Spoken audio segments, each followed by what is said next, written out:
দাবি করি অথচ আমরা কি মুসলমান নাকি? আমরা কি মুসলমান? আমরা শুধু দাবি করি অথচ কোন সময় কোন মুহূর্তে কোন জায়গাত হযরত আজরাইল আলাইহিস সালাম আমরা নিকটে উপস্থিত হইবা আমরা কেউ জানি না। এর লাগি সব সময় আমরা মৃত্যুর লাগি প্রস্তুত থাকা লাগে। তো সামাজিক যোগাযোগ মাধ্যম ফেসবুকের মাঝে আমরা দেখতাম পারলাম যে একজন বক্তা তাইনার নাম মাওলানা ফরিদুল ইসলাম। তো তাইন গাইবান্ধা একটা মাহফিলের মাঝে ওয়াজ করা সামাজিক যোগাযোগ মাধ্যমের মাঝে তথ্য পাইছি ফেসবুকের মাঝে।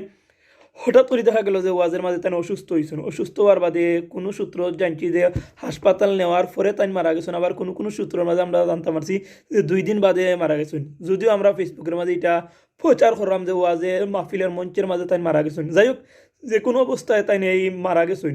তো সকলে তাই লাগি দোয়া করতাম যাতে আল্লাহ রাব্বুল আলামিন তাই জান্নাতের উচ্চ মাকাম দান করুন। ভিডিওটা শেয়ার করার একমাত্র উদ্দেশ্য ছিল যে এই ঘটনা থেকে আমরা অবশ্যই শিক্ষা নেওয়া দরকার যে সব সময় আমরা মৃত্যুর লাগে প্রস্তুত থাকা লাগবো। কারণ এই 2 দিনের জিন্দিগির রে ভাই কোনো গ্যারান্টি নাই। সুতরাং সব সময় আপনার আমরা প্রত্যেকের মৃত্যুর লাগে প্রস্তুত থাকা লাগবো।